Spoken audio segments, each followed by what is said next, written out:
కొండగట్టు అంజనేయ స్వామికి సంబంధించి ఈరోజు ఎవరైనా దేవాలయానికి పోతే రైట్ ఒక పెద్ద కార్యక్రమం చేసుకుంటూ నువ్వు దాన్ని రాజకీయ పరంగా వాడుకొని ఏదో కొండగట్టుకి ఏదో చేస్తారు కావచ్చు. తిరుమల దేవస్థానం చైర్మన్ రావాలి, ఈవో రావాలి.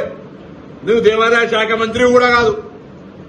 అయినా పోనీ సరే పరాయి రాష్ట్రమైన వస్తా ఉన్నాడని గౌరవించే విధంగా గౌరవించడం.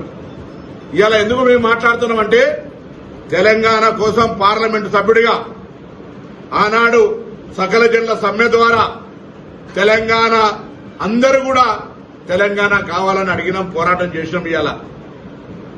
ఇవాళ తెలంగాణ పోరాట యోధులుగా అమరవీరులు కావచ్చు, లేదా పూర్తి స్థాయిగా ఇబ్బంది పడ్డటువంటి వాళ్ళు, కేసులు ఇతరత్ర ఉన్నటువంటి వాళ్ళని గుర్తించి గౌరవించాలి, గుర్తింపాలని ఒకవైపు తెలంగాణ ఉద్యమకారులను గుర్తింపు గౌరవాన్ని ఇచ్చే కమిటీ ఏర్పాటు చేసుకొని ఇక్కడ మనం ఆ కార్యక్రమం చేస్తూ ఉంటుంటే తెలంగాణ ఎట్లా పడితే అట్లా తిట్టిన ఆయనే, తెలంగాణ ప్రజల ఆత్మగౌరవానికి విఘాతం కలిగించిన ఆయనే, తెలంగాణ ఆవిర్భావ దినోత్సవంలో రైట్ ఇది ఒక ప్రజల ఆకాంక్ష, తెలంగాణ రాష్ట్ర అభివృద్ధికి మేము కూడా సహకరిస్తాడు బరలే.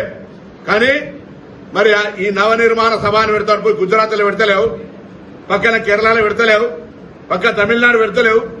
ఓన్లీ తెలంగాణకు వచ్చి ఆయనే పైసలు ఇస్తే ఏ నటన అంటే ఆ నటన ఏమంటాడు.